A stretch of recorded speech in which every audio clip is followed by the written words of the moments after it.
Ladies and gentlemen, listeners, lovers, and friends, welcome back to the podcast. I'm your host, Jim Fogarty. We are at Two Ticks and the Dog Productions up above Dave Grohl Alley, and we are starting our new format today, finally with both of us, myself and co-host Brandon G. What's going on? Not too much, man, not too much. So we decided to do a new format and then lead right into our guest. So it's all live. There's no pre-recorded stuff in terms of sponsorship. So we'll cover our bookkeeping real quickly, which actually leads into our next guest, who is coming Saturday. Who's coming? Dr. Gene DeLucia. That sounds like something maybe biohacking has something to do with? Ooh, dude, you're on Anybody out there know anything about biohacking? Ooh, me. I'm raising my hand. Go ahead. Tell us about biohacking. Well, let me tell you about, I'll tell you about some stuff Gene's going to talk about. Number one, he's going to talk about nutrigenomics. He's going to talk about biohacking. He's going to talk about, these are some terms, you can look up and kind of check out on Google, but he's going to really be talking to you about the benefits of some of the products in reducing your oxidative stress. Okay. Do you know what that is? I think I might have some. I think you've told me about it before, but has the listeners know about it? No. And we all have oxidative stress as we age, as we get more toxins in our body, as there's more stuff out there in the environment that creates oxidative stress, which is like the rusting of our cells. And so what nutrigenomics and what Dr. Gene is going to talk about is how do we reduce our oxidative stress. And one way is through a product called Nerf 1 and Nerf 2. They're actually two products. They're synergizers in the body. Okay. And those products can be found at biohacktomorrow.com. Nerf 1 and Nerf 2, as well as Axio. And you've actually drank Axio a couple times. Oh, absolutely. And compared to energy drinks, I do the sugar-free energy drinks, but so I don't get the major overload of sugary jitters. But the stuff that you've given me before is like, you don't realize it. After an energy drink, like, oh my gosh, I'm hyped. But it's about 10 minutes after you're done drinking that stuff you gave me, and it's like, man, I've just been focused for 10 minutes. What happened? Like, you know what I mean? Like, your body doesn't feel this. You don't get the, the sweats. You don't get the, let's go do something. It's just, boom. It just takes you on a different level. Yeah. And it's good stuff. Well, he'll be talking about that on our next show, which will be episode 16. But until then, if you want to find out more, check out biohacktomorrow.com. Today is Thursday. Tomorrow is Friday. The weekend's coming up, people. What are you doing this weekend, Brandon? Well, I tell you what. Why don't you ask me what I did yesterday? What did you do yesterday on your birthday? Absolutely. Happy birthday, buddy. Belated. I appreciate that. I relieve stress a different way, with some beer. Not that way. There's family over. Both me and our guest were looking, what did you do to relieve your stress, man? I relieved it with some nice toasty drinks. It was raining like crazy. I just put my pool together. I said I'm jumping in anyways. Had Buddy jump in there and got to celebrate it with my daughter's 20 months. And she says, happy birthday. Nice. Awesome. All right, it's man. the awesomest happy birthday I ever got. That's a good feeling. What you got going on here? Well, I'm going to be getting with some buddies, I believe. Probably our next guest and I's dear friend, Matty Rich. Shout out, Matt Richardson. Happy 15th anniversary to him and Janelle on the podcast. And we hopefully will be getting together and drinking some Modern Methods. Okay. Does that happen to be a sponsor today? Oh, bingo. Our second sponsor today is Modern Methods Brewery, located in Dave Grohl Alley. They have a litany of delicious bevies, all beer. If you go there looking for wine or looking for a mixed drink, you're not going to find it, but You're going to find about 17 different flavored beer on taps. The last one we had, Matty Rich and I and a bunch of us drank last week. I got a growler of Fresh Pots, which was brewed with Nova coffee. Nova, shout out to you guys on the square in downtown Warren, Courthouse Square. And Adam Keck, the owner of Modern Methods, got together with the guys over at Nova and came up with this beer called Fresh Pots. And I don't normally like flavored beer, coffee flavored, chocolate flavored, like that kind of stuff. But this was this got a unanimous. There was 4 of us there at Matty Rich's, and we all kind of passed the hat. Jay West, Lawan, Matty Rich, and Steve, and everyone had some, and we're like, man, this beer is so good. And I guess the name came from, I'll bring it back to Dave Grohl Alley. Apparently, Dave Grohl says when he's looking for coffee, we need some fresh pots. Fresh pots. Okay. And so that's how they named the beer, called Fresh Pots. I'm not sure if it's still there because he does make small batches of stuff, but it was fantastic. Actually, if it's there, we'll get some and we'll bring it to whatever party we're having. And I want to hit just on Modern Methods real quick. What's really awesome is I've been to some of the breweries out there, and they have 30, 40 of the normal beers you get anywhere, and then like their brewery is considered these 5 or 7. Yeah. You know what I mean? Yeah. And you go there, and they're promoting themselves, and they have a board, not like, here's your dark, here's your light, here's your IPA. It's and they're all knowledgeable. Every single one, you go in there, and you go, this is what I'm thirsty for, something berry. This is what I'm thirsty for, something dark. And they're like, okay, here's the 7 that you get to choose. And I think it's just an awesome place, and Modern Methods Brewery is just a good place, just a good wholesome place to drink some brewskis. Drink some brewskis Thursday through Sunday. ModernMethodsBrew.com. Not ModernMethodsBrewery.com. ModernMethodsBrew.com. You can get directions and find out where they're located. And our guest of the show today, I don't know if you've had Modern Methods. He's shaking his head no. So we're definitely going to get some Modern Methods. We'll bring either to the Red Room at Matty Rich's or possibly the deck, the Lady Renee over next door. Our guest today is one of my dear friends. I've known him we've been friends for 30 years or close to. We're getting ready to celebrate our 25th high school class reunion coming up. And so, fellow artist, fellow filmmaker, fellow brother, he's got a wallet that says bad motherfucker, and that's the truth. It's sitting in front of me. And I want to thank him for bringing a wallet to my son today, a California wallet. He's fresh in from LA last night. Welcome to the show, Mr. Eric Murphy. Thank you. Happy to be here. Oh, man.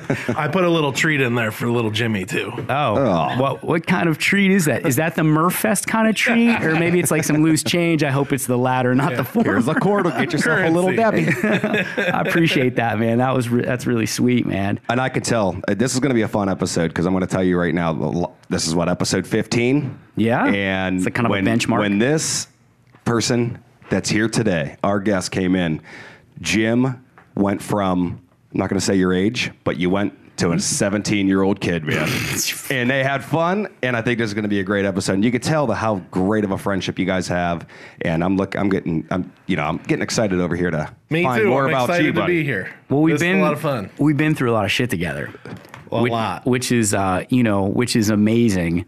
And I'll give you this is a background to Murph real quick, okay? Eric Murphy. Keep it PG-13. We're going to 100%. No, yeah, right. When you said you went back to 17, I was thinking, will we like shotgunning beers in the back of a car? I don't know. I was probably about 20-something years old. I was in college. This is the kind of guy this dude is. Okay. I'm 20-something years old. I went to school at Bowling Green for undergrad. Eric was at Youngstown State, and then later he went to Loyola to get his master's in film in LA. We're going to get to that later probably, but he's at YSU. I'm at BG. We'd talk on the phone. We'd be talking about projects and different stuff we were going to do. Eric knew he was going to be a filmmaker. At this point, I knew I was going to be a filmmaker. So we were like into the film thing, and we'd always be talking. And I had a girlfriend back here at the time.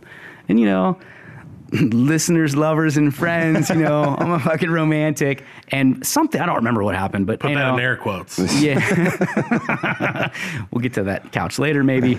I was like, I was in love. I'm in my 20s now. I was in love. And I don't know what happened, but I jacked up somehow. Or maybe it was her birthday or something. I don't know, but I could not get home.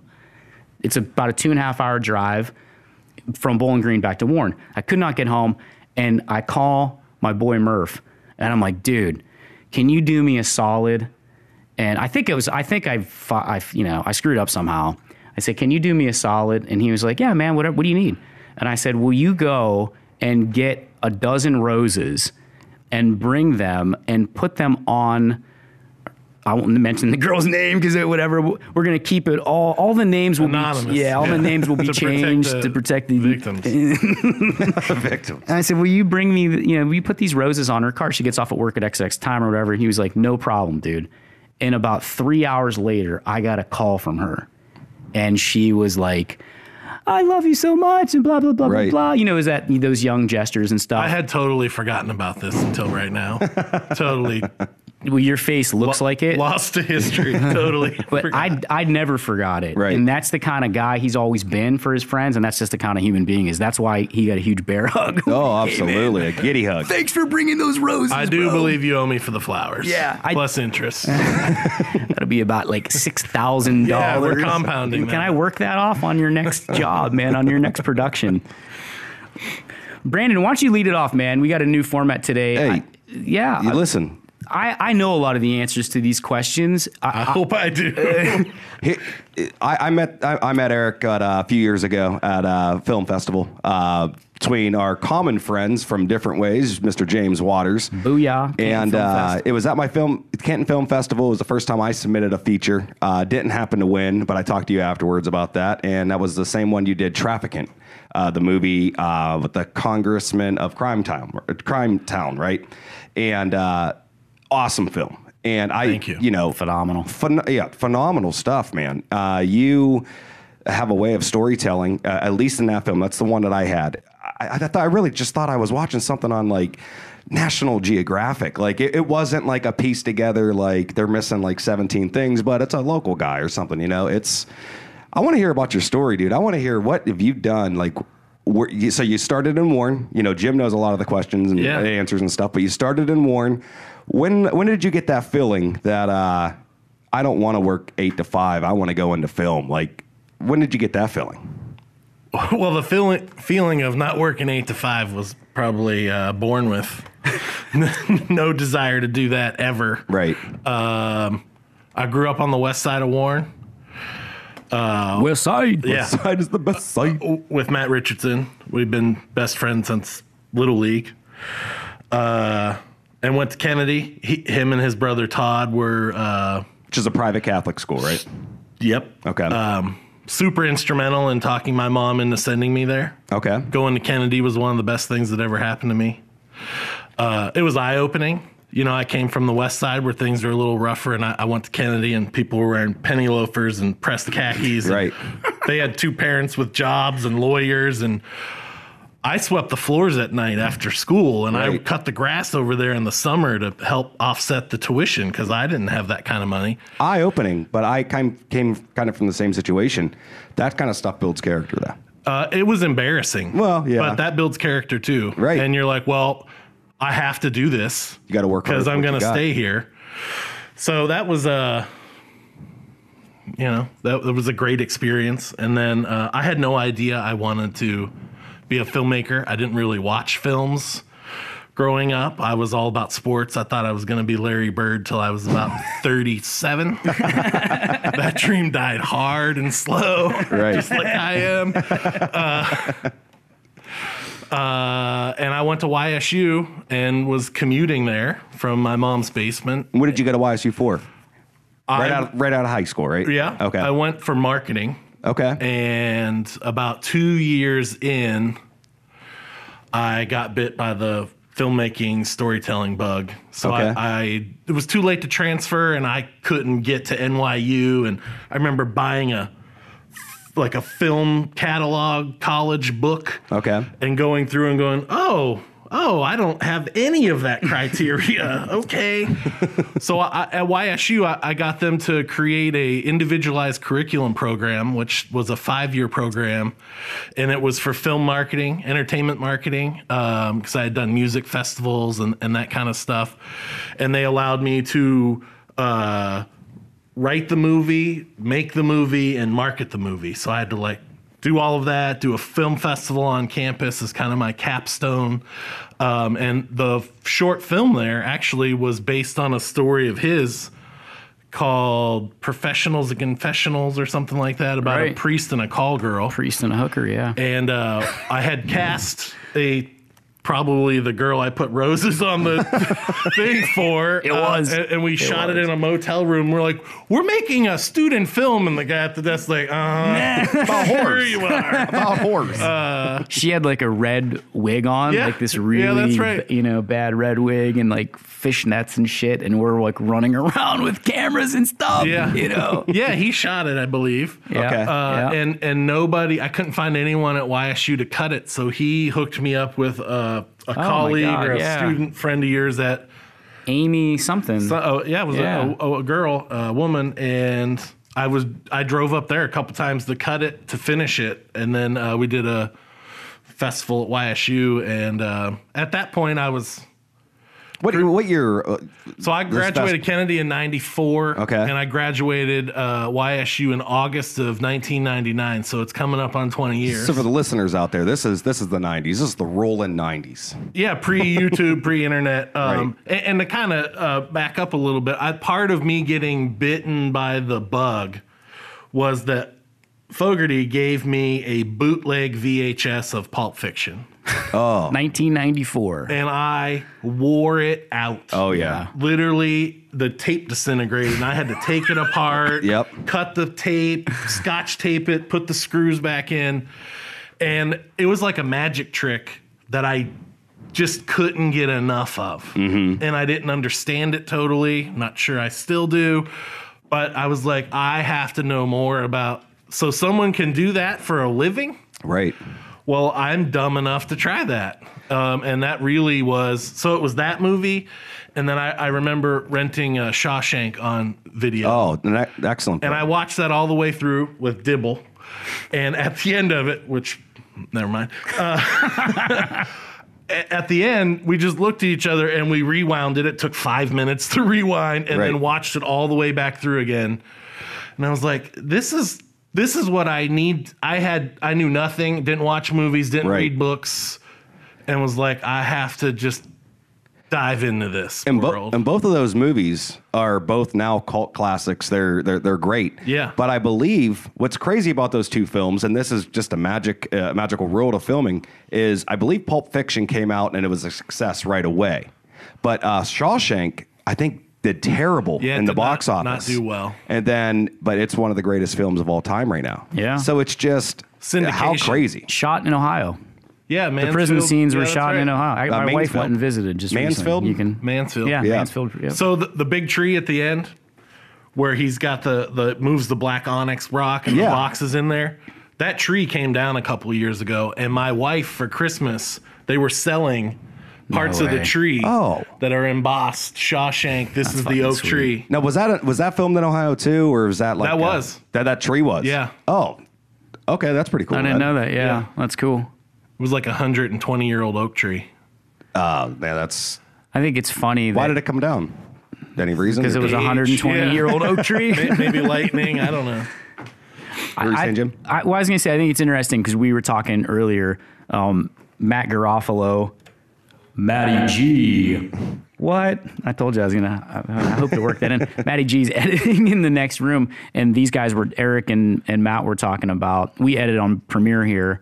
And Eric and Matt were talking about Avid and Premiere and Final Cut and the standards in LA and the standards just wherever, who does what. And at that time, back to the 90s, think about this. Now you can edit. I mean, you could shoot a film on your iPhone and edit it on your iPhone and post it to the web, in a rudimentary sense, okay? Quickly, a short film. Right.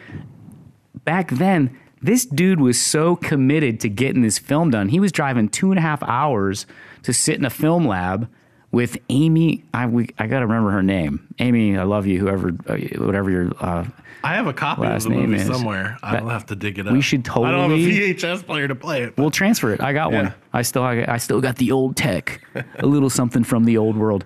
But this dude was driving all the way up and editing on Media 100. That's what I learned at Loyola. My first class was on Media 100, and we were cutting Gunsmoke. No shit. I didn't know that. Like dailies from Gunsmoke. And we were looking around at each other going, we're in this grad school and we're learning on this bust out. Like, where's the abacus? Right. It was so.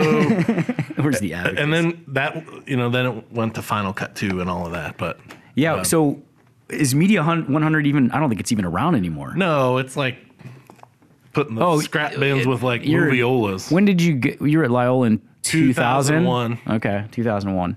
So before this is what's. I'm going to throw some history back to Brandon, because Brandon Eric was in a rock band. He still plays drums. He likes to post some videos on YouTube. Shout out to Brandon and his videos. They're pretty. The drummers are always the ones I like to deal with. Oh yeah, they're the sanest ones in the band. Yep. Because we have to just sit there. Not always true. Not always true.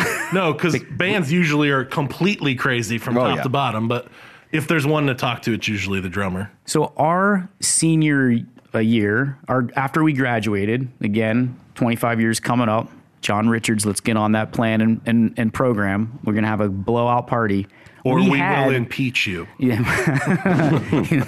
Talking to you, John. You and Trump. Okay, you're getting impeached from class president. But we had a big blowout party out at Willow Lake. Yeah. The first year was at Willow Lake. That was our senior class party. And so we all drove out there. Then the next year, we had such a... I can't even say how great of a time it was. There was a lot of just... We were wild and had a great time. Then the next year... we reran it. And actually, Murph was like, dude, that was, I don't know, such a good time. Then he started a festival, a music festival called the Murph Fest. And if you were coming up, listen. We've spent a lot of time naming that. And a lot of time coming up with the logo.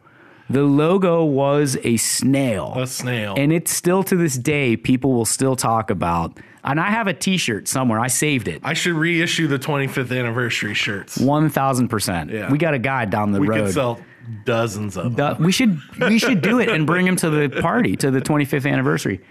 Murph started the Murph Fest. And if you were coming up in Northeast Ohio or like the edges of Western Pennsylvania in the 90s, up until about 2000, what till you left for LA? 2001. We had 2 parties the last summer. Yeah. And he'd have like 6-8 bands. Right. We'd order kegs. We'd all be working behind the thing. 50 kegs from Genesee. Where was the location again? I missed it. Well, it bounced around. We started at Willow, and then we went to Spring Lake, Okay. which is out in like Bristol. Okay. And then we went to Valley Lake in Southington. Oh, I forgot about Valley Lake. And the interesting thing there, the guy was a champion police officer and his wife was a school nurse. And I talked them into letting us have this party. That's awesome. So the first time, we talked them into it. And then after they saw what happened, they let us do it again. Which I was like, okay. They were making a boatload of cash. Most of it. Yeah. And probably getting a lot of exposure. Those places didn't... When people would come to the Murph Fest...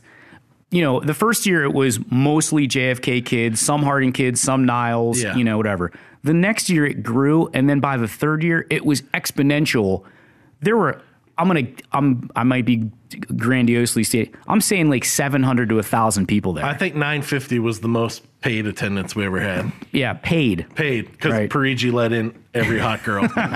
So there were 950 paid attendees and 100 girls that Parigi had marked. And a platform for just young, guys around here trying to do something serious with their band. And it's really started with the music, because I was involved with a lot of local bands, and it was a good way to get them in front of a lot of people and try to spread the word, and building on a synergy of, well, Gary Lee has a good following. Well, if I bring him out here, new people are going to see him, and then I can put Good Brother Earl with them. So it was a lot of like the promoter work of getting these different bands. And I had managed some bands from Western Pennsylvania, and just trying to get everyone together. We had singer-songwriters, and it was a lot of fun, a lot of work. Too bad I was 14 to 16 at that time. Well, we had some 16-year-olds out there.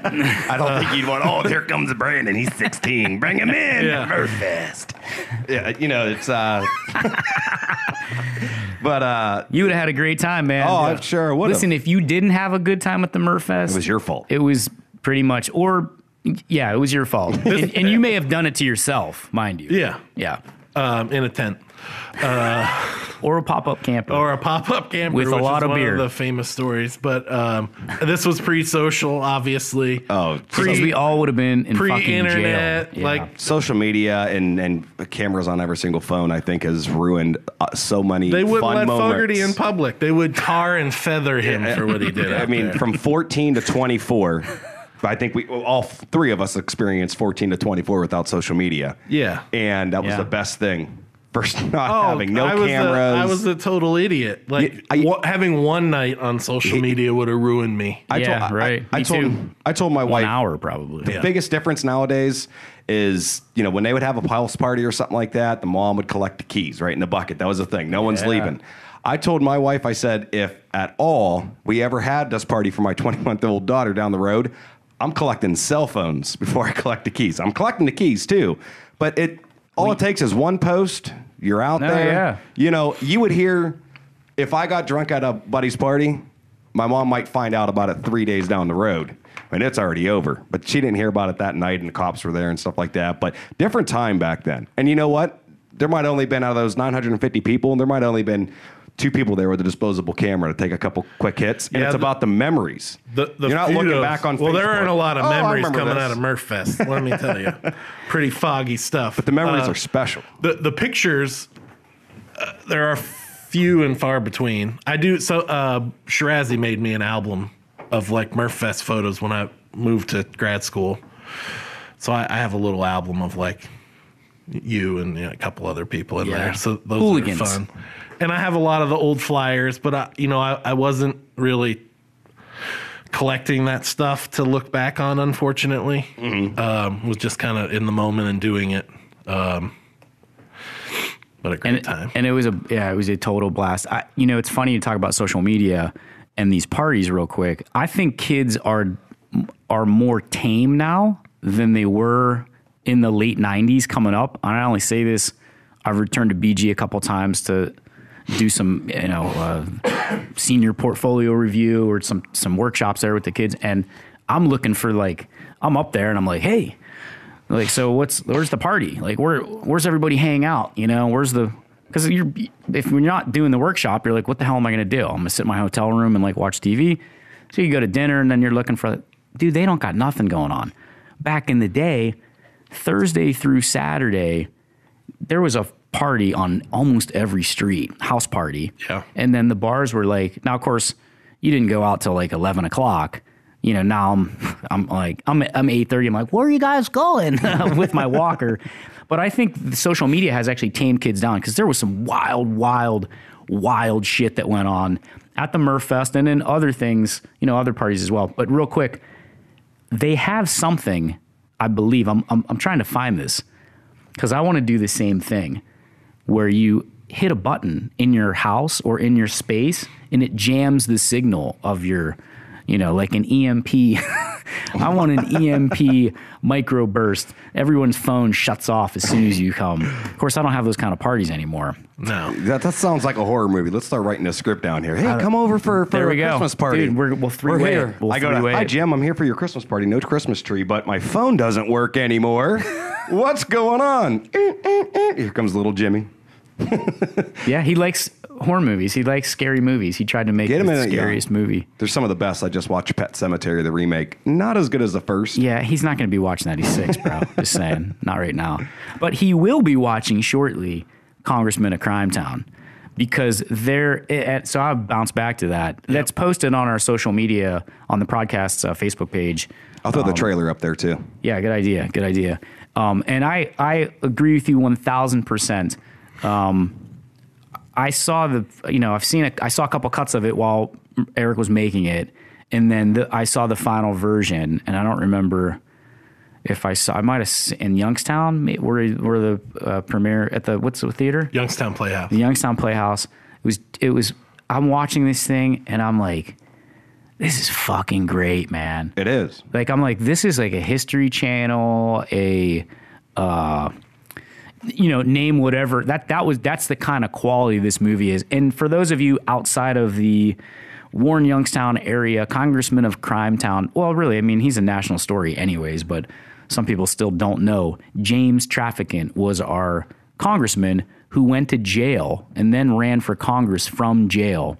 And Eric's film, Congressman of Crimetown, tells about the auspicious beginnings of he was a Mahoning County sheriff, and then he ended up running but it's fantastic. How was it making the film? And walk us through the process a little bit. I'm glad you guys like it. It was a labor of love. It was incredibly difficult to make. It was a long process. How long? How many years? About 5.5 to make and about another year to release. And Jeff Alberini worked with me hand in glove for a long part of that process. I really couldn't have made it without him. Local Girard guy? Jeff Howland? Howland. He's that's Niles, right. but went to Howland. Yeah. Very talented. He was a producer on it. So when I went to grad school, my graduate thesis was based on my perspective, I guess, on the Tim Ryan for Senate campaign, and fictionalized that, made a short for my thesis, and wrote Ed O'Neill a letter asking him if he wanted to play Traficant to his manager, put a script in there, and got a call back from him like 2 days later. Eric, Ed O'Neill. I was so excited, and he's talking to me and he's like, I read the script. There's some goddamn holes in here you could drive a semi truck through. How says you need 1 day. How long's that day going to be? And I said, 14 hours. I'll never forget. I was standing in the corner of my room. Long pause. It seemed like a month. And he's like, well, fuck it. Let's do 2 days. The work will be better and we'll have more fun. Meet me tomorrow. We'll go over the script. Fucking awesome. So I go to lunch, and it's him and Boom Boom Mancini. And Ray and Ed are like big brother, little brother. Right. And Ray did like an hour monologue. Ed did a 2-hour monologue. I didn't talk. We didn't look at the script. I don't even know if I brought a copy. They were not interested in talking about that at all. I had a great time. But the filmmaker in the back of my mind is like, okay, well, I got to get to work. Right.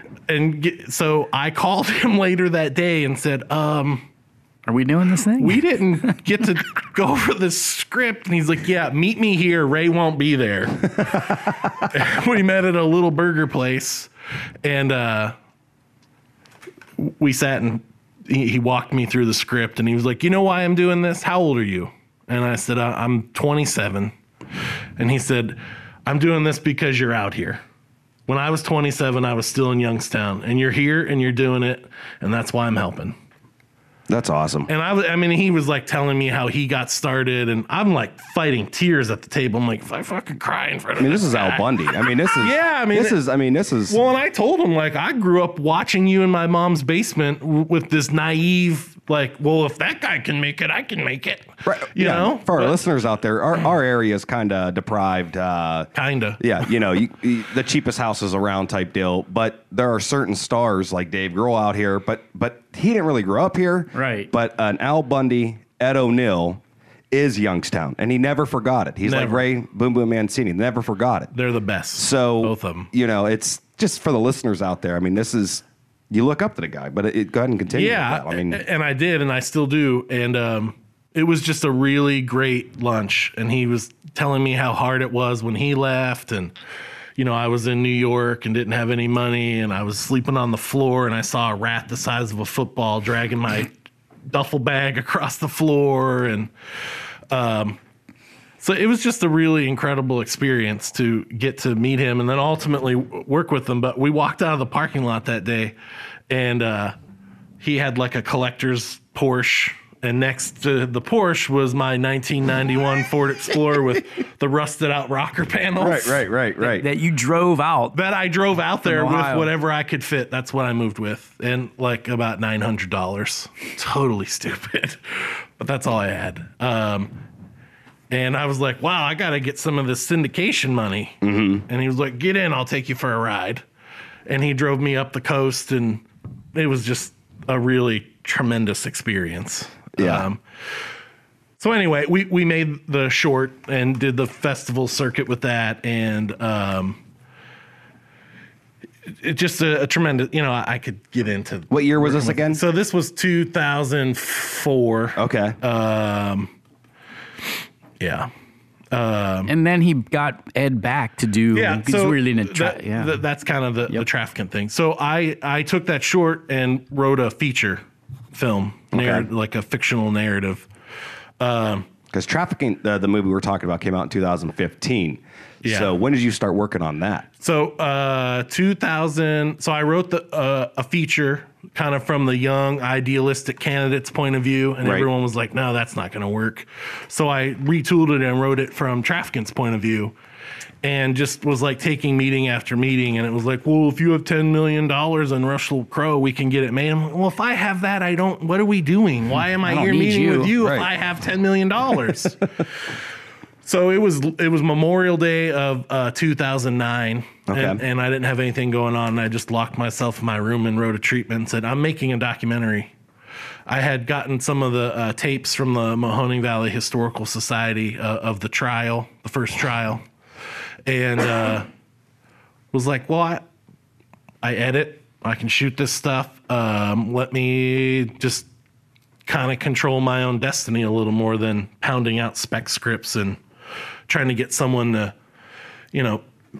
make a historical movie about a place that not a lot of people know about. Right. So that's when I started then, and Traficant got out of prison in September of 2009, and Albie started filming his appearances. And then I was working on a food series, Food Paradise for the Travel Channel. And I had a 6-week hiatus, so I came home that fall and started filming interviews with like Ungaro and Gaines and Binning and all the guys who were in it. Right. And was Traficant on board with this? No. Have you ever had any conversations with him? Oh my God. I begged him to be in it, and was a paranoid guy, and I met with his manager in California, and he totally blew me off, like patted me on the head, basically. And I was like, well, I'm not asking for your permission. I'm making the movie. I'd love to have you involved, but I don't need you. Right.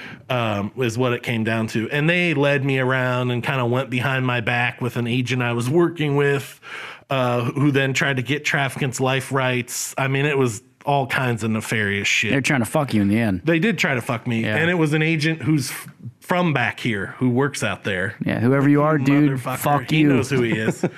And so is the manager. That's an off-camera story. But I caught up with him at Boom Boom's 50th birthday, by the way. Hey, you motherfucker. Hey, by the way, you remember this, asshole? Exactly. Let me talk to you over here in private real quick. Put these pudgy knuckles Let me show you here. how we do on the west side of Warren. So then I was home in 2010. Traficant was running for Congress, and he called me. I hear you're doing a movie. I said, yeah, I told you. Right. I told you that. You heard it from me. And he said, meet me at the Metroplex. We'll talk about doing this. I'm going to do it. So I go out there. Albie meets me out there, and I walk in. And Albie's Jeff Alberini. Jeff Alberini. Yeah. And he gets in my face. Traficant gets in my face and says, what the fuck are you doing here? Man, you fucking called me to come out here and do an interview with you. Get the fuck out of my face. Which we have on camera. It's like, all right, man. Could you put that in the movie, or was it? I had it at the end at one point, and it just like left such a sour note for everybody in the test screenings. You're telling this story now, but when you watch this film, it doesn't need him. No, it doesn't scream Traficant needs to be part of this. That wasn't even part of it. Like, I didn't care. So, and I agree. And we didn't use a narrator intentionally because I didn't want a voice of God kind of weighing in and guiding the audience. I wanted it to be. Now, if you could have got Morgan Freeman, though, at no cost, would you have done it? No. Well, then that's legit. No. Because I had Ed on camera and Boom Boom on camera, and then the other guys who. So I looked at it as like a sports booth analogy. Right. Mm-hmm. These guys are doing the play-by-play, and then Eddie and Boom Boom were the color commentators. Okay. Here's how it felt. Here's how the community felt. And then we'd cut back to Binning or Gaines and say, well, here's the TikTok of it. Okay. 1, 2, 3. And we took that approach. And in our screenings, and the people I work with on History Channel, it's all VO driven narration. And they're like, you need to have a narrator. I'm like, well, quit giving me that note. I'm not doing a narrator. It would have made it a lot easier. Oh, absolutely. A lot easier. Oh, yeah. But we had this incredible access to the archives. So I wanted it to have a present tense. I wanted the news footage to play out in real time. When you're doing a narration, it's pulling the audience out of that. Mm-hmm. So I wanted the audience to feel in the story as it was breaking, as it was happening, and not guiding them through, allowing them to be involved in the story. Because my point of view as the director making it was, I want to suck the audience in, and I want them to have the dilemma that the people in the time that it happened, am I voting for this guy? Because people watched it, especially we did a festival down in Austin. No one knew Traficant, and they're like, this really works because I know he's a crook, but I'm really charmed by him. Mm-hmm. Oh, yeah. I really like him, and I'm like, that's what I'm going for. Right. You know, because there was some kind of charisma to him, and the anger that he spoke and the populism and all of that stuff, that it did not matter that they had him on tape taking bribes. It didn't matter what he was, you know, and that echoes right now today. With politics today, Sure. you know, where it's the same type of allegiance to a character. I don't know if that answered the question. Yeah. Well, I think that's what makes it so brilliant, because we had, you know, after Eric moved, the communication was by phone or when he came back, or, you know, I went out there a couple times to see him. But, you know, the conversation from the beginning was, you know, he was working on, it was a narrative feature, fictionalized, like he said, and then it was the documentary. And I was always wondering, like, how is he going to pull this off? If you make it, you know, about this bad guy, which he was, right? You make it about this bad guy, then it's not, you know, you're torn from a particular audience standpoint, but it's maybe more like preachy. If you make it the other way, where where Traficant is like this lovable villain and a system, or a symptom of the environment. You know, he wasn't the problem here. He was emblematic of the collapsed industry, the disdain for government, the mistrust of authority. So he represented that. And I wasn't interested in picking a side of the Traficant argument and arguing it to death, like a Michael Moore movie. That's what made it so... I wanted to be more nuanced with it, which... You're like sitting back, like trying to tell the story as objectively as possible and let the audience decide. And I had people on both sides tell me, you gave Jimbo too hard of a time. And then I had other people say... You didn't vilify him enough. Right. Yeah. And I had at the Youngstown Playhouse, which hosted our premieres back here. Love that place. Great, and John Cox and all the people John over there. I had people come up and said, I'm Traficant's family, and I came here to yell at you. But it was really good, and you gave him a fair shot, and nice. You treated Jimmy fairly. So I knew that I had done something, had accomplished what I set out to do in terms of the tone of it, you know. Totally worked, total success. If you look on Amazon, where it's at now, I think that's the link that I posted on the Facebook page, and Brandon will probably put the trailer up. It's got very high marks, like in the 80s, in the 80 percentile, 4.5 stars out of 5. I mean, it's very, and that's not just by like a couple of people. You know, there's a lot of people there. I think I haven't talked to one person either from here or otherwise that doesn't know the story, the inner workings of it, that has said, yeah, I wasn't really into, I mean, it's excellent. So if you're out there listening in Prodder universe and you haven't seen the Congressman of Crimetown by Eric Murphy, by all means, do yourself a favor and rent it on Amazon. Or where else can you see it, though? Amazon, Vimeo, Okay. iTunes. Get out there. I expect a huge spike after your audience gets on. I hope so. I'm hoping the same thing. We hope a big spike on the podcast when people know that Eric Murphy is here. Oh, absolutely.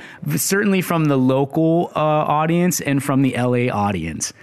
Eric's been in LA now longer. No, almost though. I moved there a month before 9/11.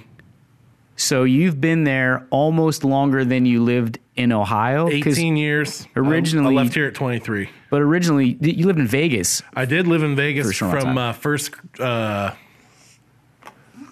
grade to fifth grade. So 4 years. Yeah. 5 years. 4 or 5 years there. So you've been in LA almost as long as you lived in Ohio. And it feels like home now. I'm married, which is why it feels like home. And Nico, Eric's wife, Eric married up like sure did. Maddie Rich did, like James Fogarty did, and like Brandon Giovanni did. I can't wait. You said that probably about 7 or 8 of our episodes we married up. I can't wait till we meet the first person that married down. Yeah. Well, they won't know because you don't tell them. Right. I won't say, I won't be saying shit. We both can write down a couple names. We know. So, and Nico is a USC girl. Yeah. And so our last, not anniversary, our reunion. Yeah. Our 20th class reunion 5 years ago, we had just built the Lady Renee, which is the name of the deck that is on the back of my house. And I had taken a class, had done some stuff, screenwriting at UCLA. And so I got this UCLA Bruins cap. And for a month and a half after the party, we had the big party, and then we had the after party at the Fogarty household, about 40 or 50 people all squeezed in on this deck, rock stars, and running around and having a good time. But your deck is big. The deck's big. It's big. So when I'm getting ready to sell my house here soon, it's 400 square feet. It's beautiful. And it wasn't stained. This time you'll see it's stained. I think it was still raw then. His deck is stained. His deck is stained.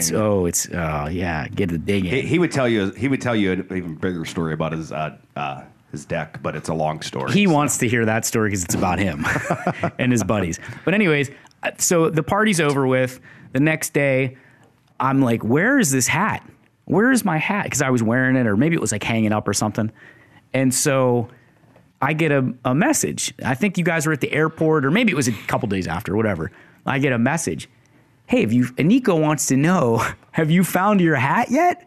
And I'm like, what the fuck? Yeah. I said, you mean the UCLA hat? Yeah.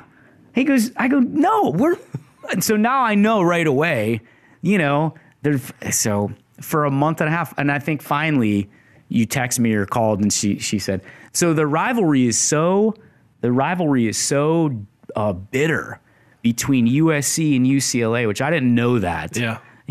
But now I know because Eric's wife, USC girl, and she didn't come back with you this time. No. Which is a damn shame. Anika, I miss you. I can't wait to see you again. Me too. And I'm gonna take any type of USC merchandise that you have. I stole your UCLA diploma in your office. You think I'm gonna look for it before you go? I took a picture and sent it to her. Did you really? This fucking guy. I did. So tell us about LA, man. How is it different from Ohio? What's the production scene out there, and what are you working on now? And you've been working constantly since you graduated. Answer all 17 of those questions. Yeah. In a row. Well, I moved out in 3 months. Here we go. I moved out in 2001 with whatever I could fit in my Ford Explorer. Drove across the country with Jack Timmons and Toledo Jack. Yeah, and pulled in during a traffic jam, and my clutch overheated in my car. So we were on the side of the road for like 2 hours waiting for it to cool down with all my worldly belongings. How old are you when you moved out? 23, 24. Which would have been what around end of 99, or you said a month before 9/11. 9/11. Okay. 9/11, 2001. What's great about this story is I can appreciate it. I drove cross country also in a stick shift. So Eric's Ford Explorer was a stick shift. Yeah. And he's driving across country. You know, oh, man. And Jack didn't know how to drive stick, but he didn't tell me till we got on the road. Real quick, you got a place, you got a job, you got anything lined up, or you just I had admission to the film school.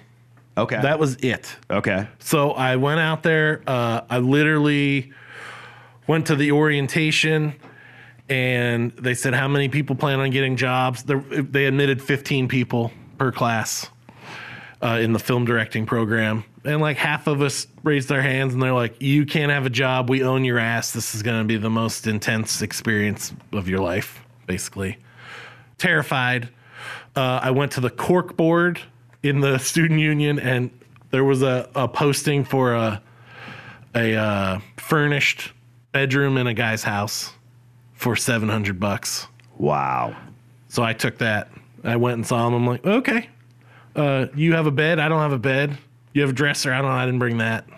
You have pots and pans? I don't have those either. I mean, This is not a studio apartment. This is a bedroom in somebody else's apartment. Yes. That's awesome. Okay. Yeah. And we were about the same age. I lived there for 5 years. That's he was a nightmare, but it was close to campus, and man, I had no money. I literally. So who's paying the $700? Where are you getting this? I moved out with about $1,000, so I had the first month, and then he was a trust fund guy. Okay, his dad was a dentist down the street. And I said, I'm getting my rebate from my student loans to pay for housing like in November. And he's like, okay. I'll wait a couple months. You're not going anywhere. So I just took out a bunch of student loans to start with. And then I got a job my second year as a graduate assistant running the student production office and kind of facilitating all the student films and working under the head of production, which was incredible. Yeah, so I did all that, made a bunch of films, worked on a bunch of films, totally lost in LA, total culture shock. Oh, gosh. I moved from my mom's basement I to Los in my mom's yeah, totally. basement. And really poor. And a lot of friends, I must say, sent me checks. Okay. They believed in you. Keep going. Here's $100. How much is your rent? One guy asked. Tell him he wrote me a check for the rent. You know, I had multiple people do that. They believed in you, man. I'll never forget that. Kind of goes back to that Rose story. All those people, how many Rose stories do they have? Yeah. You know what I mean? And I've thanked people now, and they're like, I don't remember doing that. I'm like, well, it saved my life, so I appreciate it.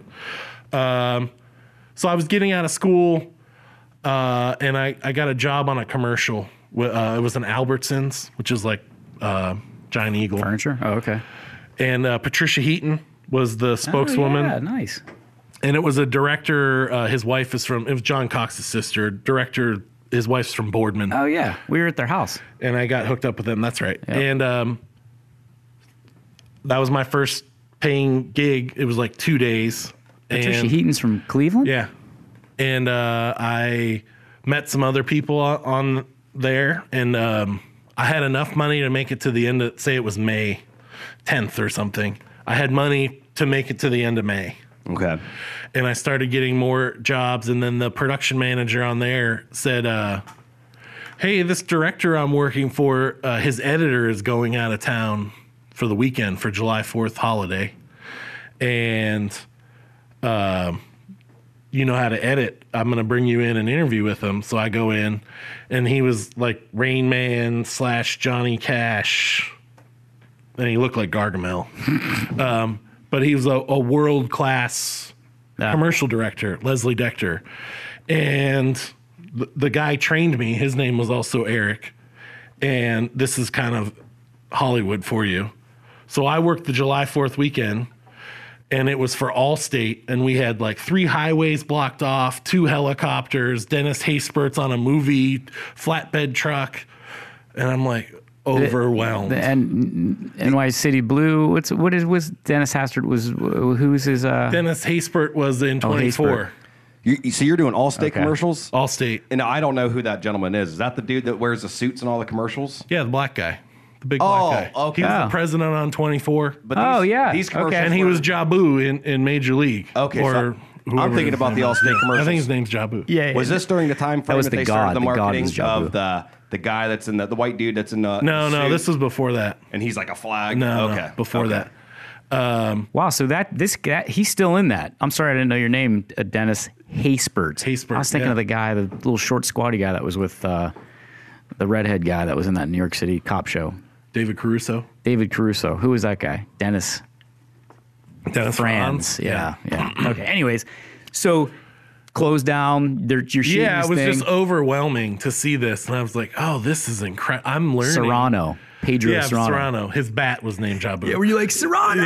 Yeah. So we shot that, and you shoot the first day. The second day, I'm in the guy's motorhome, in the director's motorhome, cutting the dailies.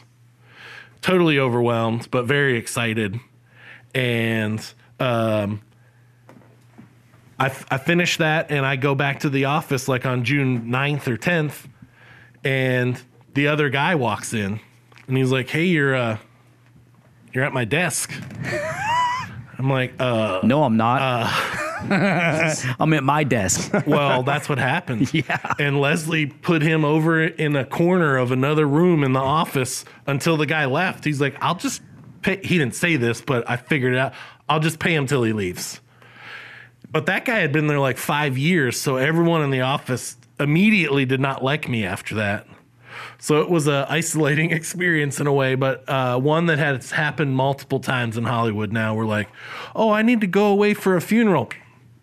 And they replace you. Bye. I mean, it's really that cold-hearted. But I was with Leslie for a couple years, and he was a cameraman, nominated for the DGA Directors Guild Commercial Director Award 14 times. He won it twice. He's a star. Yeah. Yeah, I mean, his day rate was more than I made in a year, literally. And That's more what we charge for a whole commercial over here. Yeah. Oh, yeah. And he taught me all about, I knew a little bit. I thought I knew everything, a continuing theme.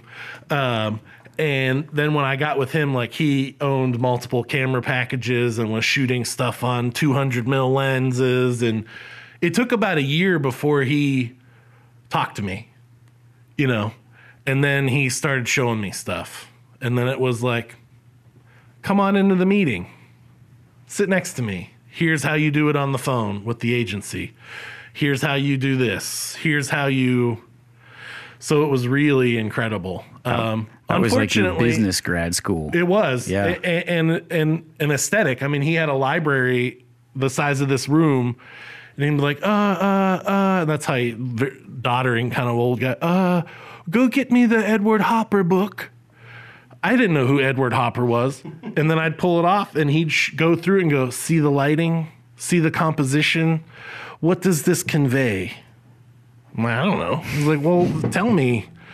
And then I started to go up to his house, which like 2 doors down from Clooney, and it was an estate. Were you partying with George at that time? No, unfortunately, I was driving. Leslie, can we go? No, to be honest, I was. He had a dog, a Vizsla, that I would drive and pick up the dog. I'm cutting national commercials for like Nike, Allstate, whatever. And then on my lunch break, because I didn't get to eat, I had to go pick his dog up and bring his dog back, and they'd feed the dog organic soup from the restaurant next door for Bone $18. broth. I'm like, but I didn't get to eat lunch, and I like to eat. You and the dog were in the same bowl. Same bowl. Well, no, I'm less than that, because he came up to me and said, "You need to go get Maxie." And I said, "Okay." And he said, "Take the Mercedes." And I said, "What?" And he's like, "Maxie said he doesn't like your car." How about giving me a raise so I can buy a car? So they bought a Mercedes station wagon for me to go pick the dog up. Nice. But anyway, Is Leslie still working? he's pretty much retired. Yeah. He's in his 70s now. Oh, okay.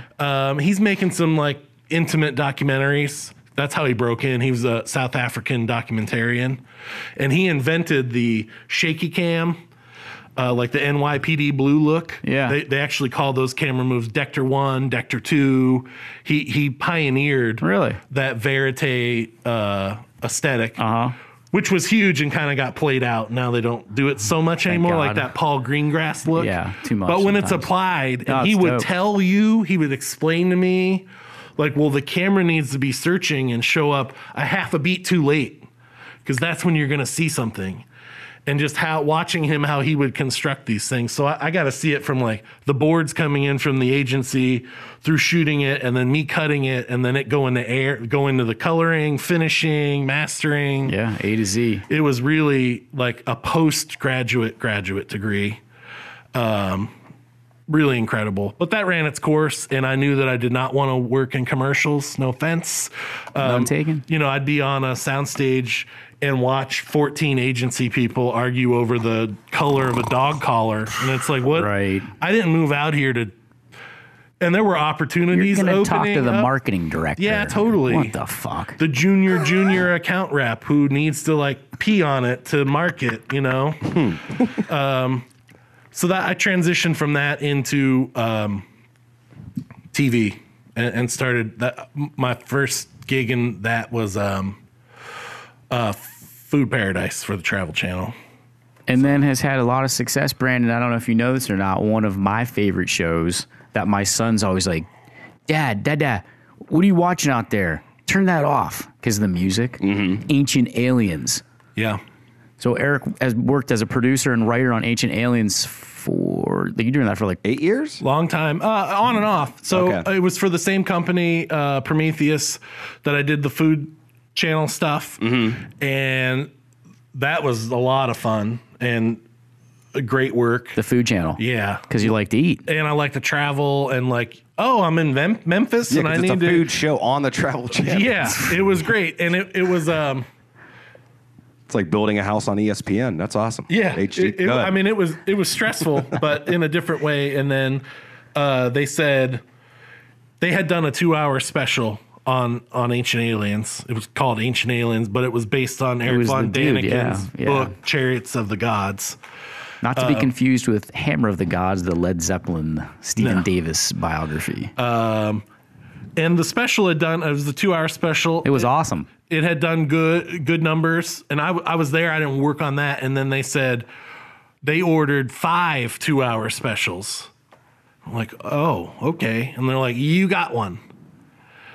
Okay. And it literally was, here's the title. Okay. Aliens and Visitors. And it was incredibly difficult because we sourced the first group of producers and writers on that season 1. We sourced most of the people who are regulars now, but we dug them up, prepped them. Can you say this? Will you say that? What won't you say? The Greek guy. And you have Giorgio. Yeah. Yeah. Buddy of mine. Wild. He was already involved. So he was I think he was in the first one. He was in the first one. I did not get him, but found a lot of these guys. And there's so many stories of, you calling someone, getting them on board, and you're like, can you say this about these Christian paintings from the 1400s? Is that cloud, angel in the cloud? Might that be an alien? Sure.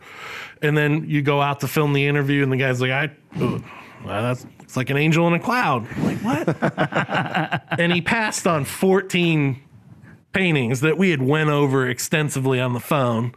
And I'm like, all right, well, cut the camera. I'm like, what? And he's like, I'm in the PTA. I have kids. I'm out here in Malibu. I'm like, all right, but we agreed to this. And he's like, well, I can answer the other stuff. I'm like, all right, we'll just jump to the other stuff. And the first question was, you believe Jesus Christ is an alien. Tell me why. And he's like, okay.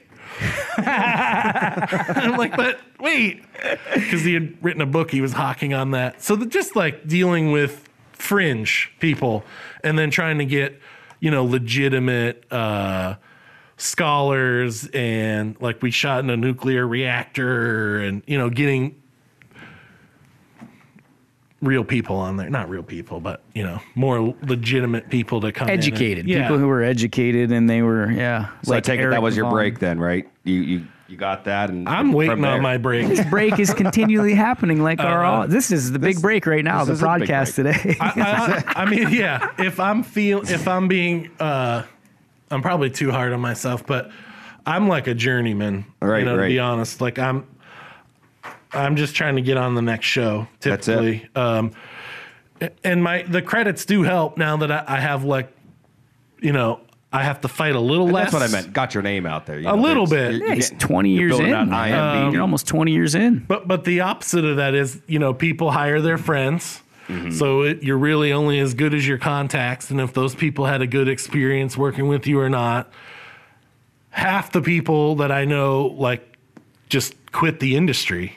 They're like, I was an executive producer and I moved to the Midwest and now I'm, working in real estate or Right. whatever it is. So it's a continual grind. But so I did a couple seasons up front of Aliens, and I think when we turned in season 1, which took about a year, we were like, oh, thank God. Oh, we'll never have to do that again. There's no way anyone wants to see 10 more hours of this. And the ratings went through the roof. And I was back on the food show, and they're like, you got to come back. And I'm like, I don't want to come back. And they're like, I want to go film ribs. And, our archive budget for Aliens was tens of thousands of dollars, and the archive budget for the food show is like $500.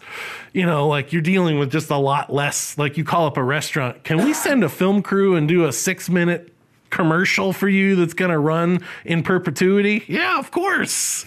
Little different animal.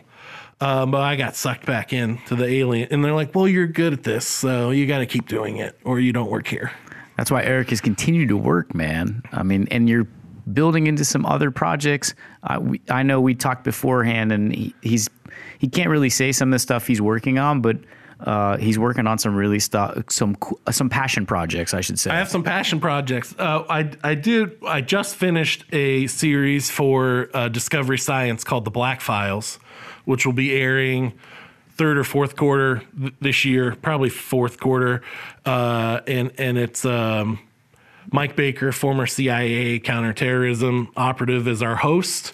And each episode he goes out and kind of investigates, quote unquote, black files. So black budgets, secret missions, Department of Defense, like hypersonic missiles, and all that redacted shit. a lot of redacted stuff, like dealing with people that do a lot of FOIA, Freedom of Information Act requests, which is really cool. And getting to talk with hypersonic engineers, aeronautical engineers, Skunk Works guys, interviewed. Skunk Works. What is that exactly? Skunk Works is a division of Lockheed Martin where they developed all the CIA spy planes like the SR-71 and the Blackbird and the U-2, and continually develop stuff. Be careful. You don't want to divulge anything that is...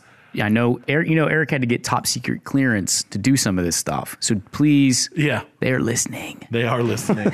And that was the rub of it. Like, hey, we're doing this show where we want to, well, we had a junior level person doing some of the outreach, and she left. And then we went through her emails to the communications department at the Army, and her emails like, we want to divulge secrets. No, that's not the right approach to the Army.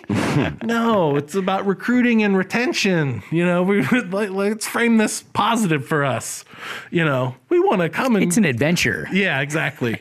And the military is deeply skeptical of the CIA. So leading with your host as a CIA guy, we had to Frame it properly. Exactly. Nice.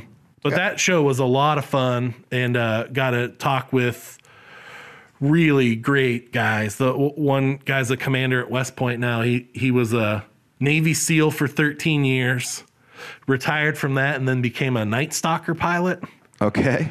Which is just to have two elite. It'd be like Deion Sanders. You're a major league player and an NFL Hall of Famer. To be a SEAL and a Night Stalker. What is it? So what is a Night Stalker? Night Stalkers are they're Army. They're the guys who bring in and out tier 1 special operators, Rangers, SEALs. They're dropping in James They're Bond. the guys who flew the helicopter into Abbottabad and got Bin Laden. Okay. Or like Lone Survivor. Fuck Bin Laden.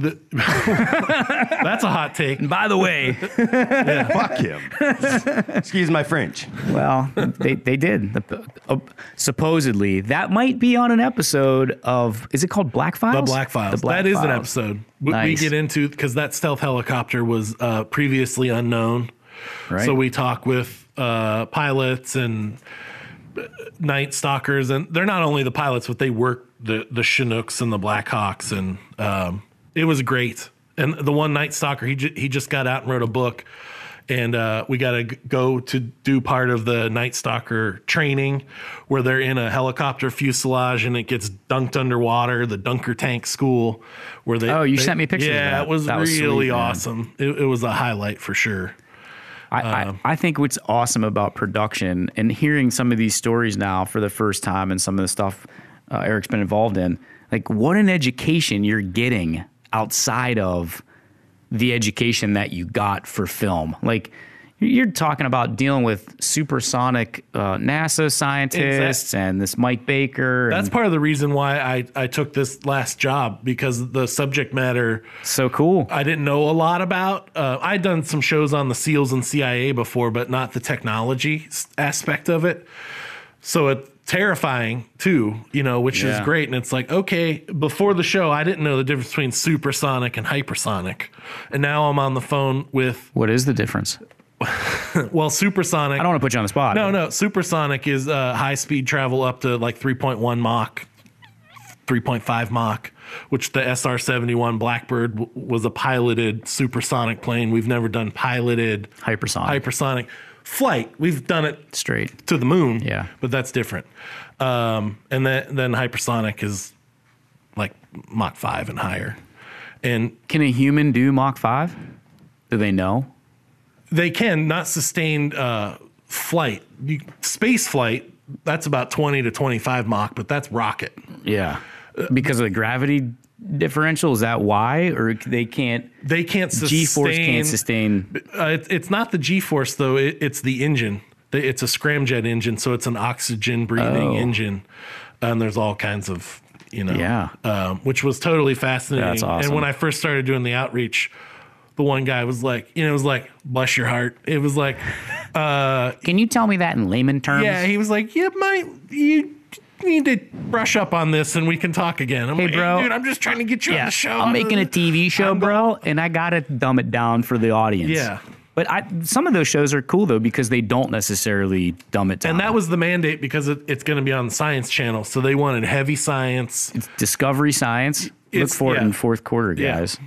Skunk Works and Mike Baker. You know what time it is? What time is it? It's time for questions. Oh, we have some right. questions? We got a couple questions here. Yeah. Are these legit, or are these from, like, Brandon G. from Leavittsburg? No, these are. Did we Can you get hear some me? sent in? Are you from Can you hear me? Leavittsburg? Am I off?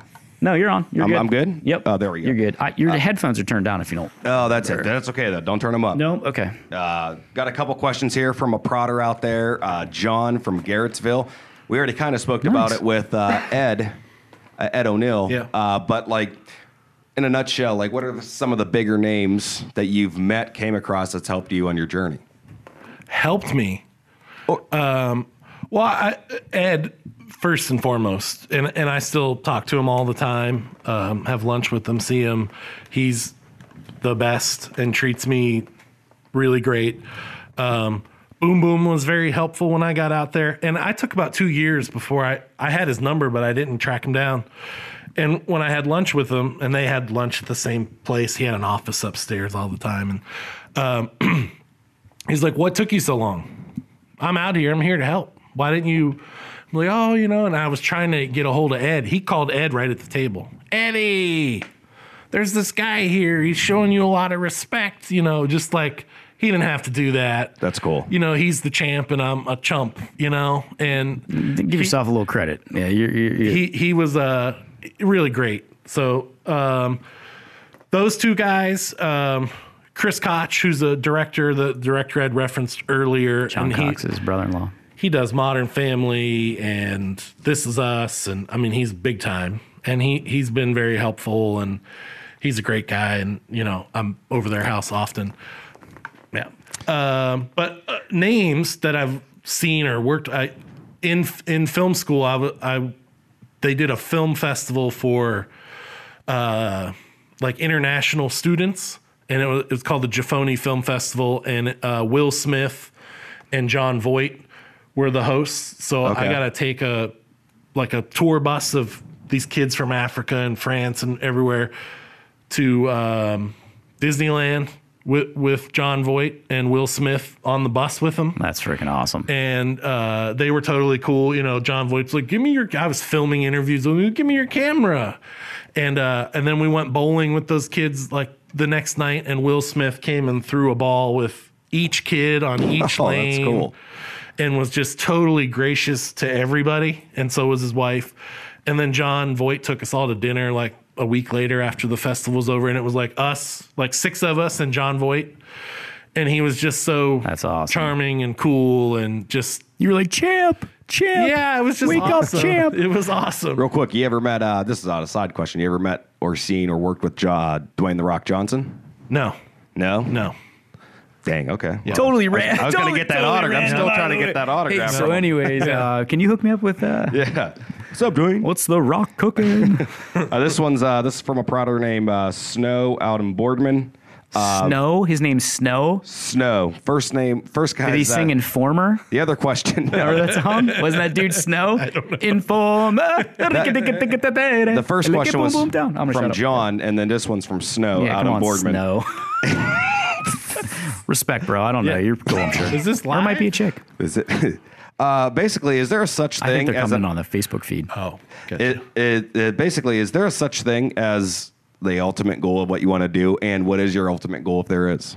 That's a great question. It's a sliding scale. So I moved out there wanting to be Martin Scorsese or Quentin Tarantino, like many of our generation, Right, for right, sure. And I guess I still secretly harbor those things, but I'm also realistic to know that I'm above 40, and it's harder to get your foot in the door to direct those level of feature films at this point. And I'm now married, so a wing and a prayer isn't as desirable. Right. I Speaking had- of marriage, real quick, just want to hit on it like we always do. Jim, you and myself. Yeah. Takes a special lady to marry a guy in our fields. It does. No question. It does. And Shout out to the ladies. And in our mental state, too. yeah, that's a lot. Oh, of it, absolutely. for sure. We're not telling them about, man, I had a hard day at work. The boss was on me. We're telling them about, I got this vision. Oh, come on. Well, I You still tell them the reverse, too. Oh, You say, yeah. like, I got this client. Oh, yeah. But you tell them the sweet stuff, too. And you've got a lot of sweet stuff. Yeah. So, Nico, as much as I married up, you're a great guy. Yeah. And thank you. the dream, so I want to answer part of this question. Let me just jump in real quick. Jim would like to answer my question for me. Because I have an insight into it, which is similar to the Rose story. It's something that you may or may not remember, but we had a conversation probably in our 20s.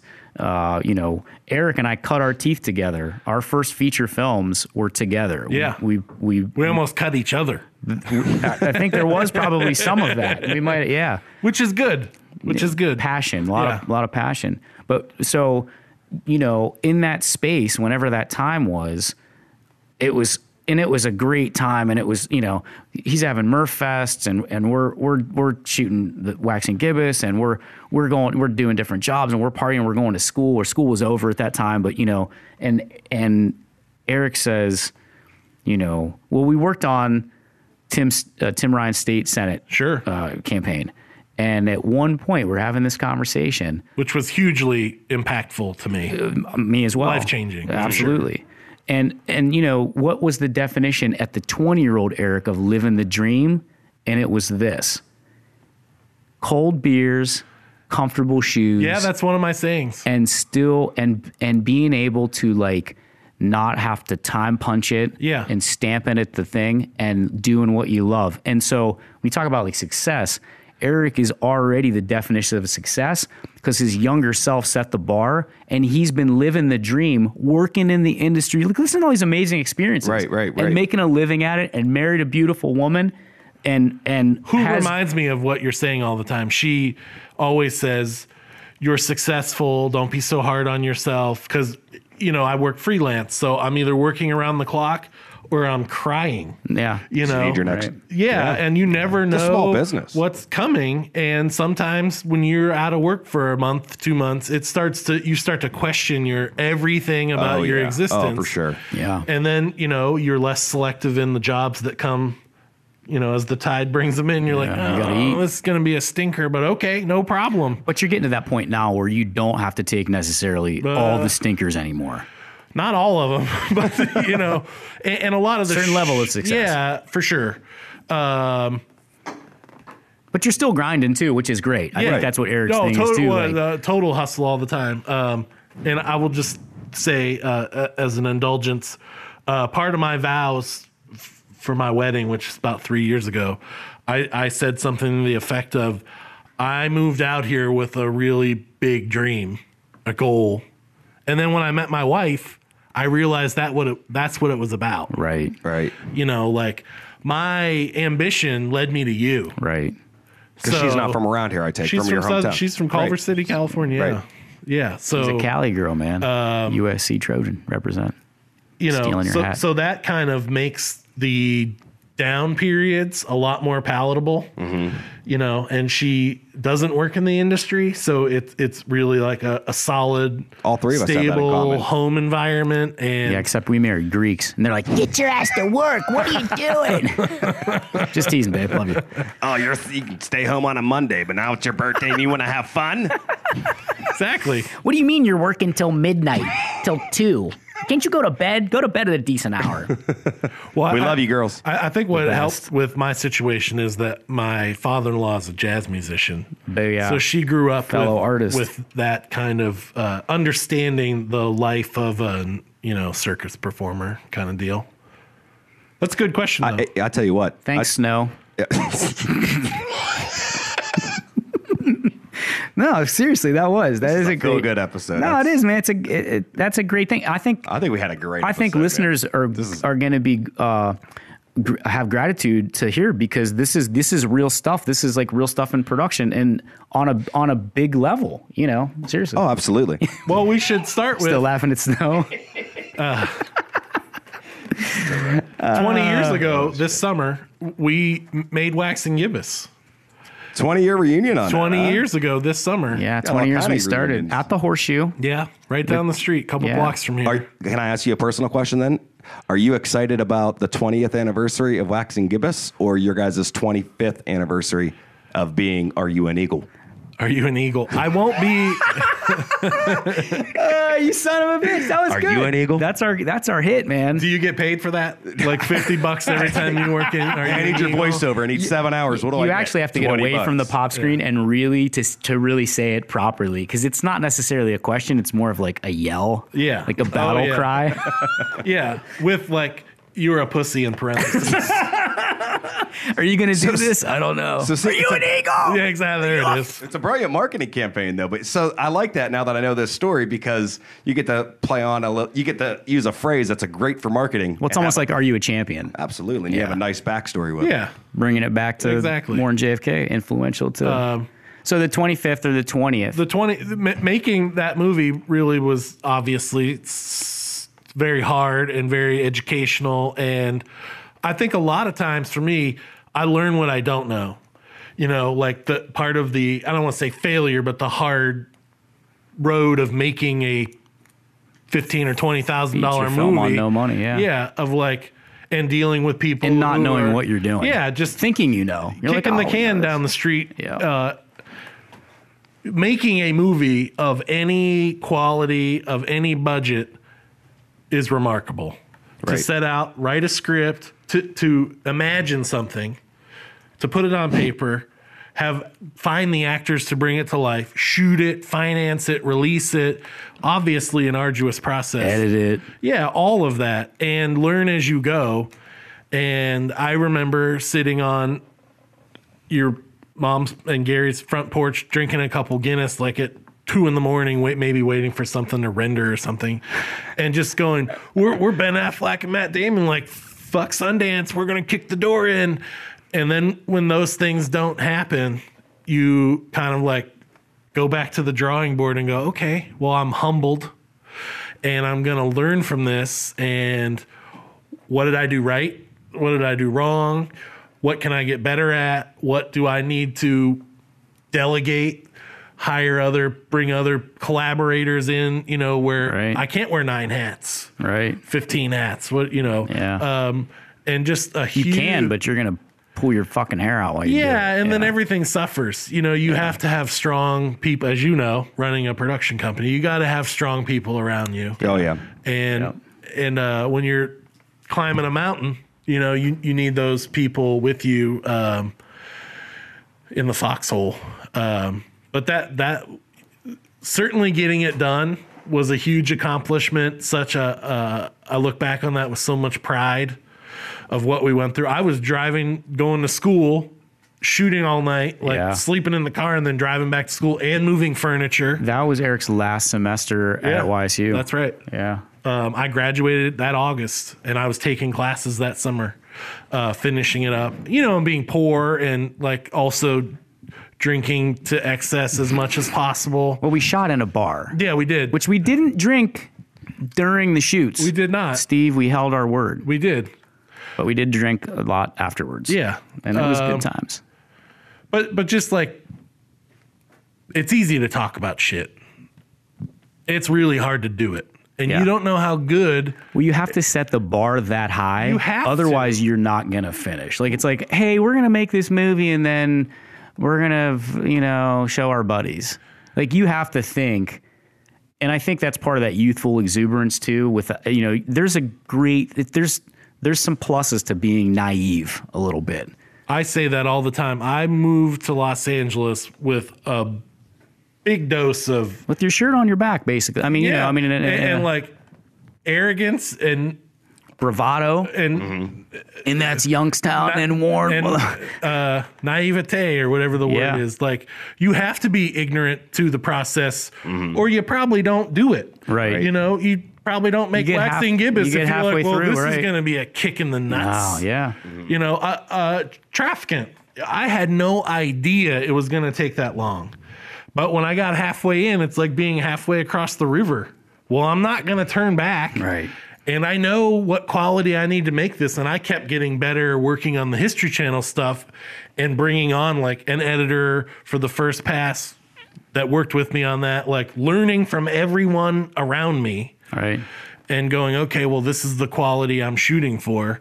And then when HBO doesn't write you a check, there's a level of disappointment, and to be able to hearken back to that youthful exuberance of like, the love. Why did you get into it in the first place? You hear these athletes talk, well, it's for the love of the game. If it is, then you're going to be able to sustain a long run. Yep. But if you got in it to be famous or have some kind of adulation from people, you can still want those things. For sure. But you're going to peter out and be working at, whatever thing that you're doing. You're not going to have that long career. You got to have that. You need 20 years in like Eric Murphy. It's true. Yeah. I mean, you got to have that question of why are you doing this? And Nico and other close friends give me that kind of pep talk all the time. Like, well, you're a storyteller. You have to keep telling stories. You have to keep doing this. Because I question I'm like, well, I look at my friends who can afford to buy a house out there. And I'm like, well, where did I go sideways? Mm-hmm. Which I think every creative person asks themselves all the time, right. Unless you like just hit it through the roof. But that's part of the process of growing into a career instead of like a one-off or, where you have your own business, where you're working for yourself and, Not easy. These are not easy things, artists. Nope. So young people, if you're listening. But they're fulfilling and rewarding. Oh, man. And the other thing the cold drink and comfortable shoes, and I also wrote to myself, a friend had given me a journal before I left, And I think the first line I wrote was, time answers all questions. I'm going to go out there and I'm going to answer the question for myself, but at least I'll know the answer. Yeah. You know, I'm going to go out there and I got all of these very vague.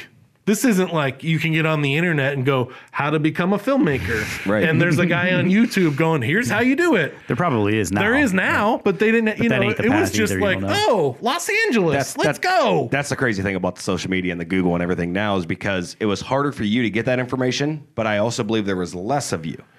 Yeah, doing that. But nowadays, the barrier it's of easier entry to get that is, information, is so zero. more people want to go and try to do this opportunity. So, Yeah, I started. do you think that not social? When you moved out to LA, I guess I'm going to make this a question. So, when you moved out to LA, there really wasn't too much Google. There really wasn't much social media at all. Do you think that helped you better, or do you think that you would have wished to had Google and social media and the easy ways to reach out there and get the information? more information, more access, no question. Right. My graduate school, we had to make films on film. Right. 16, Super 1635. So I spent a lot of money making stuff on, you know. A lot of money and time, right? Yeah, a lot more time and a lot of money that, you know, you're transferring film at 8 or 10, 12 cents a foot and you're shooting 40,000 feet with actors who don't know what they're doing. So Right. like cut, it's not like roll, just keep going, keep blah, blah, blah.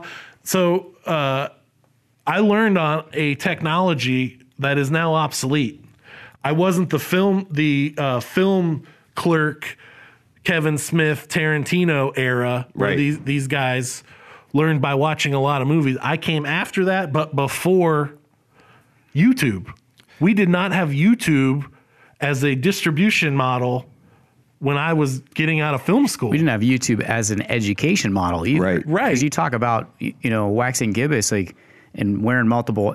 First off, you wear multiple hats because you don't have any. Yeah, it's not like, hey, let me call the DP I know from down the road, or, you know, it's like everyone was like, editing. What the fuck is that? There You know, was like, nobody making movies in Warren when he moved back Right. and started to do this. But, you know, the thing of it is like the access to that information, you're going to the local Borders stores. Like, how do I build this computer that's going Literally. to edit this movie? Yeah. And I'd buy like 5 or 10 magazines because it had an article, or I'd sit in Borders for a couple hours because did I didn't that. have the money, and I would try to, you know, and your Right. research. Now it's like, hey man, how do I get this effect Yeah. on this thing? and it's Oh, with I'm Google. gonna go to Google, and then Google's gonna give you, or YouTube's gonna give you a link to download that effect that's already pre-made. Well, saying that I try to go by in life, I use it as a kid and everything is you just got to implement it properly. Is the easiest way. The easy way is not always the best way to go.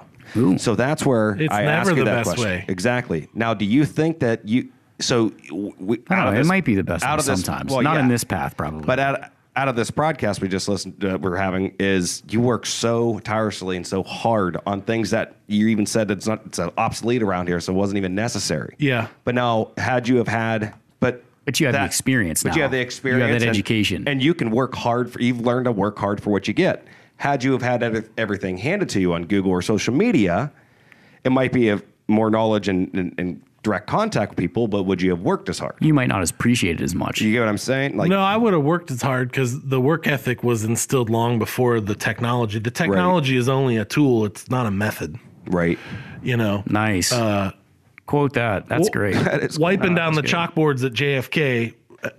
That's work ethic. Absolutely. You know, having a couple jobs and going to YSU is work ethic. Right.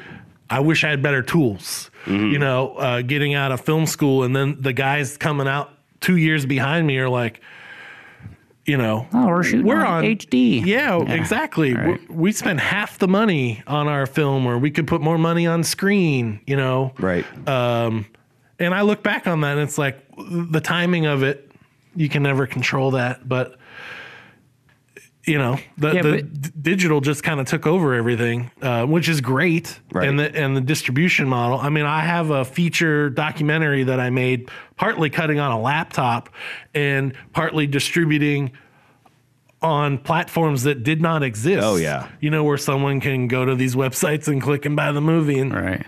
send me 25% of that.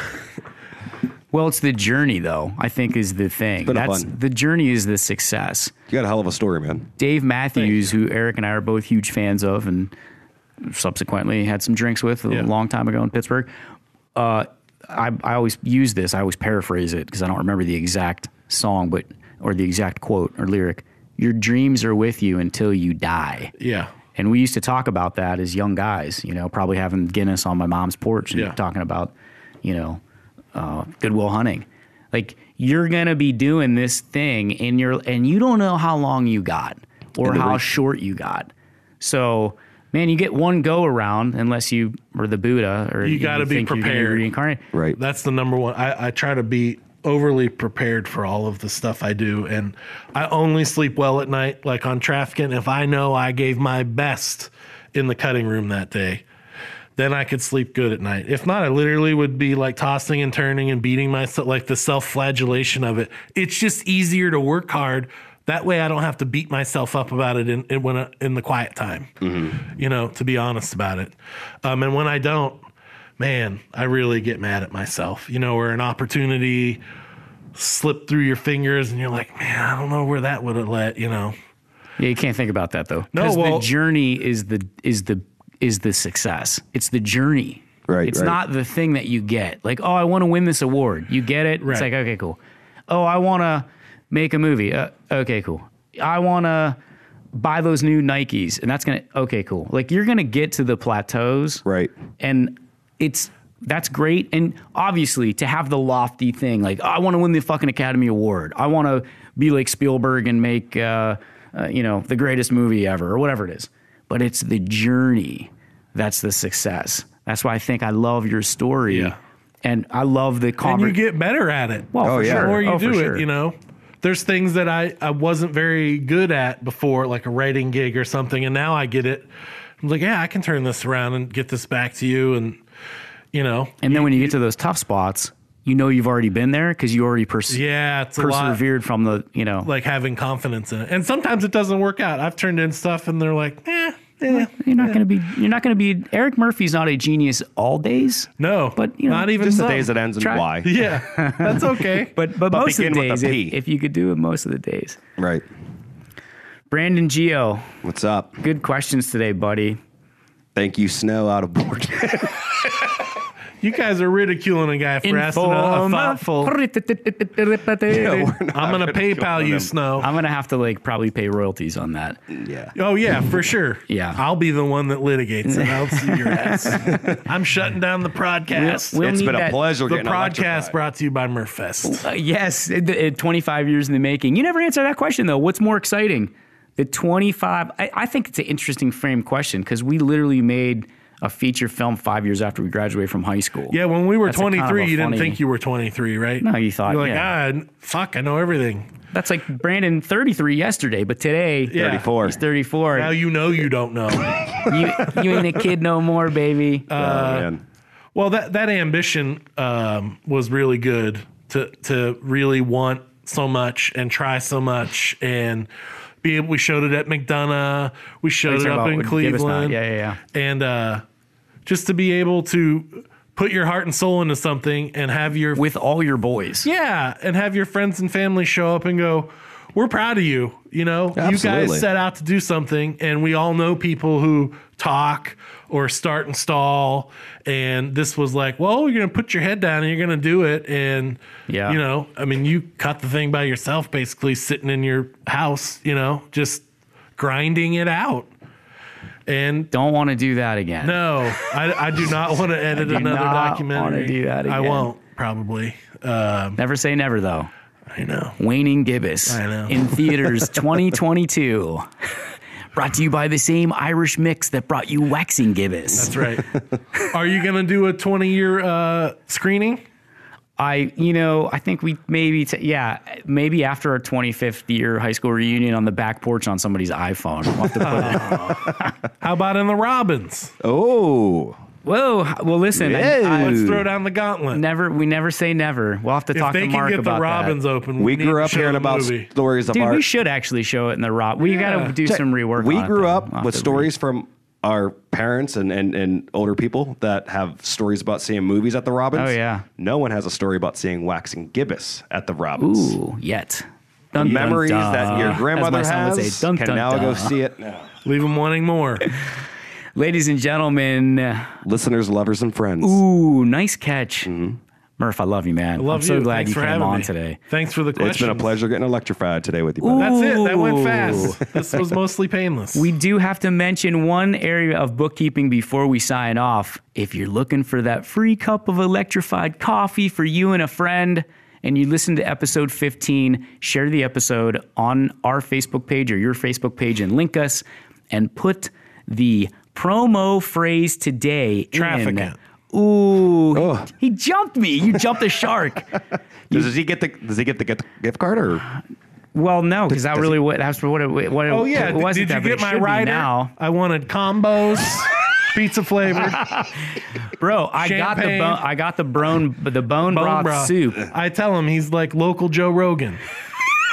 Murph's like, "Are you gonna have bone broth soup?" I went out and got it, man. Hey, Thanks, Philomeno. On a serious to the prodders out there as well, we did some updates. I think we should have digested in maybe earlier on in the episodes, but we are on all platforms basically now. Yeah, thanks. Good I mean, job. my bad, guys. If you can't find us or anything out there, I mean, obviously you listen, so you found us now. But if there's a way that any of you guys can help us, like this is how I do the podcast I listen to, or like this. passing the hat here, Eric. Dude, just send us some questions or send us some info on that kind of stuff. You can't find us or anything, but Share, subscribe.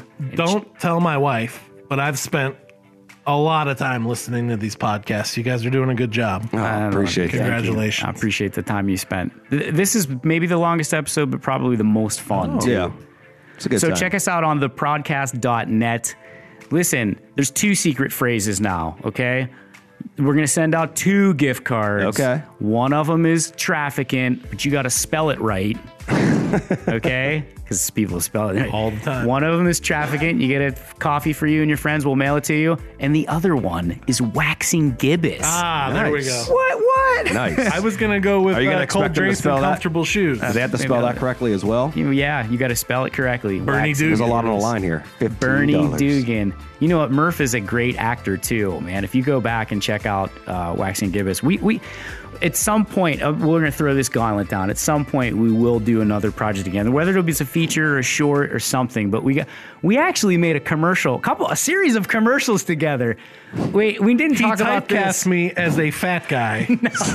No, I didn't. It was for Mickey's Army Navy. He's like, Bonus "Hey, footage. Oh, my bad. Oh, my do you bad. want to be the fat guy in my big and I tall did ad?" not say that. It wasn't big and tall. It was Eric did such a great job as Bernie Dugan in Waxing Gibbous. He also was the producer of the film, so he acted and produced. Waiting and, on my residuals. And yeah, didn't you get some? There's like 12 cents coming in the mail tomorrow. I spent it on the bone broth. We made a commercial for Marty Cohn over at Mickey's Army Navy, which is right behind us. It's no longer there anymore, but Sadly. we did a series of, I think, 3 commercials. Eric was a baseball player, was in the batting cages. Okay. He did this tracking shot as the POV of the ball coming in, and he knocked it out. And we had a squirrel. We went to the ledges. Yeah, that was a great. And I got a shot of a squirrel, and we put the voice out, that was the sound. That was the sound effects, because you couldn't find squirrel sound effects. So we're gonna have a trifecta at some point. We're gonna work on another thing where you're gonna act. We'll act in a scene together. Thanks for listening, listeners, lovers, and friends. Don't forget to share the episode. Waxing Gibbous and Traficant are the promo codes. Until the next time with Dr. Gene DeLucia. Thanks for staying prodding. We'll see you at the JFK 25th year anniversary. Are you an eagle? Are you an eagle? Thanks for getting electrified.